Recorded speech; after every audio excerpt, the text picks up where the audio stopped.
जय हिंद साथियों।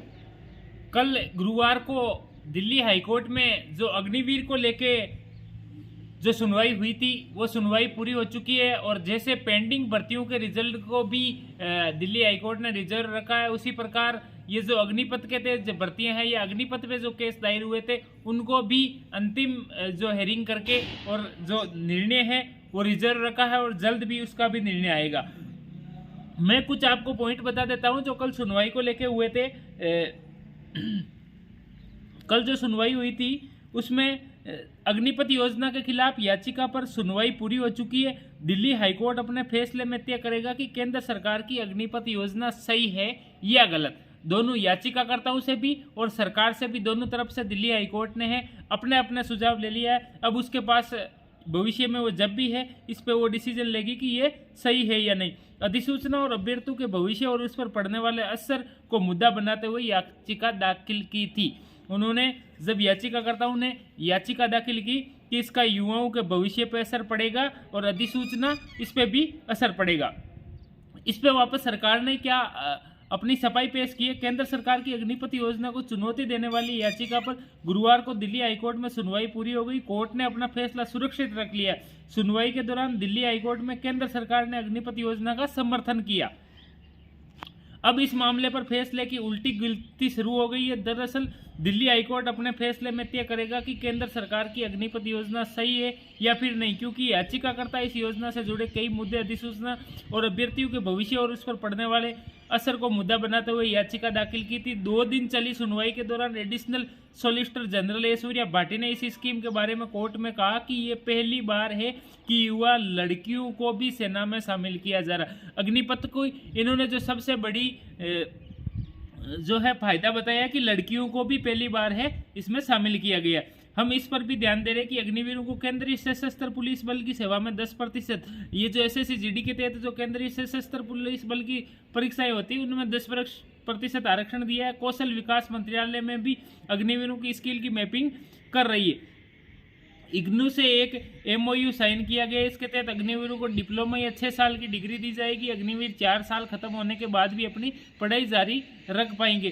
तो ये जो अग्निवीर के काफ़ी जो है फायदे ऐश्वर्या भाटी है उन्होंने बताई है कि सेना में तो रसोइयों को भी जंग के लिए प्रशिक्षित किया जाता है, उनके कौशल की मैपिंग की जा रही है। हम सभी इस पर काम कर रहे हैं। इसको लेकर अभी तक अंतिम रूप नहीं दिया गया। अग्निवीरों के लिए तीसरा पहलू वित्तीय सहायता होगा। केंद्र सरकार ने मुद्रा स्कीम के तहत एक योजना पर हस्ताक्षर किया जिसके तहत ऋण और वित्तीय सहायता प्राथमिकता के आधार पर दी जाएगी। अब अग्निवीर योजना का बचाव करते हुए केंद्र सरकार ने हाईकोर्ट को बताया कि देश की रक्षा का विषय संप्रभुता से जुड़ा हुआ, बता रहे कि ये देश की सुरक्षा से संबंधित विषय है, इसलिए हम इसको अग्निपथ योजना लागू कर रहे हैं। लेकिन याचिकाकर्ताओं के वकील ने जो बात कही वो आप जरूर सुनिए। याचिकाकर्ताओं के वकील ने इसमें क्या क्या कमियां बताई है। याचिकाकर्ता के वकील ने कहा कि आपको बताना होगा कि पंजीकरण के बाद आप अग्निवीरों को क्या क्या सुविधाएं किन किन शर्तों पे देंगे, कि अग्निवीरों को जो आप सुविधाएं देंगे आप सिर्फ 4 साल के लिए ले रहे हो, उनकी सुविधाएं क्या क्या होगी, वो सारी सुविधाओं भी आप उनको लिखित में बताइए। क्या वो रोजगार और नियुक्ति कानून के तहत होंगे, क्या वो जो रोजगार और नियुक्ति कानून होता है उसके तहत होंगे। ऐसा नहीं आप एक अग्निवीर एक डिप्लोमा दे रहे हो। हाईकोर्ट ने कहा कि सरकार तो ये कह रही है कि राज्य सरकारें पुलिस सेवा में भी अग्निवीरों को आरक्षण देगी।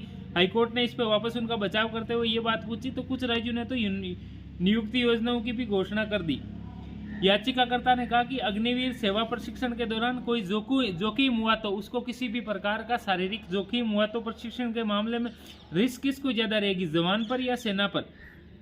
हाईकोर्ट ने पूछा कि क्या सरकार इस पर ध्यान नहीं दे रही। याचिकाकर्ता ने कहा कि उसमें कमी आ रही है। अगर अग्निवीर सेना के साथ काम कर चुके हैं तो उन्हें सेना के गुप्त ठिकानों और राज का भी पता रहेगा। ये बात जो अपन शुरू से कहते आ रहे हैं कि अग्निवीर जो 4 साल वहाँ पे सिर्फ नौकरी करके आएगा उसको जो गुप्त बातें पता रहेगी, क्या वो 4 साल बाद वो सिक्योर रख पाएगा। उसके बाद ऐसा ना हो कि वो पैसे कमाने के चक्कर में किसी गलत संस्था से जुड़ के और वो गुप्त चीजें आउट कर दे। ये अपने याचिकाकर्ता के वकील ने कहा। अभी तक सेना के जवान तो ऑफिशियल सीक्रेट एक्ट के तहत शपथ से बंधे हुए, लेकिन क्या ये भी ऐसे ही होंगे। लेकिन सरकार तो कह रही है कि वो इस बारे में काम कर रही है। याचिकाकर्ता के वकील ने कहा कि कोर्ट से कहा कि इस साल अगस्त तक तो सरकार ने अपनी अग्निवीर नीति को कोई अधिसूचना जारी नहीं की। अब नीति का निर्णय न होने से हम पर यह असर पड़ रहा है, हमारी उम्र निकलती जा रही है। और मतलब है कि सुप्रीम कोर्ट ने 19 जुलाई को अग्निवीर योजना को, जो सुप्रीम कोर्ट में जो केस अपन ने दायर किया था, उसको 19 जुलाई को है सभी जो थी रिट पिटिशन उन सभी को है दिल्ली हाईकोर्ट को दे दिया था, और दिल्ली हाईकोर्ट में ये सारी सुनवाई हो चुकी है। और अब जल्द ही दिल्ली हाईकोर्ट अग्निपथ पे और जो पेंडिंग भर्तियां उन दोनों पे जल्द ही फैसला सुनाएगी। पेंडिंग भर्तियों पर रिजल्ट पॉजिटिव लगभग 99% अपने पक्ष में आने के पूरे चांस बने हुए हैं। अग्निपथ योजना पे क्या होता है, जैसे ही दिल्ली हाईकोर्ट का फैसला आता है वो अब अंतिम सुनवाई हो चुकी है। तो साथियों, आप अपनी तैयारियों में लगे रहे, निराश न, जो भी दिल्ली हाईकोर्ट की तरफ से जो सूचना आएगी जल्द आप तक पहुंचा दी जाएगी। बार बार बच्चे एग्जाम का पूछ रहे हैं, तो उन्हें मैं बता देना चाहता हूं कि जैसे ही कोई सूचना आएगी एग्जाम की या हमारी जीत की, तो सबसे पहले हम आप तक पहुंचाएंगे। जय हिंद, जय भारत।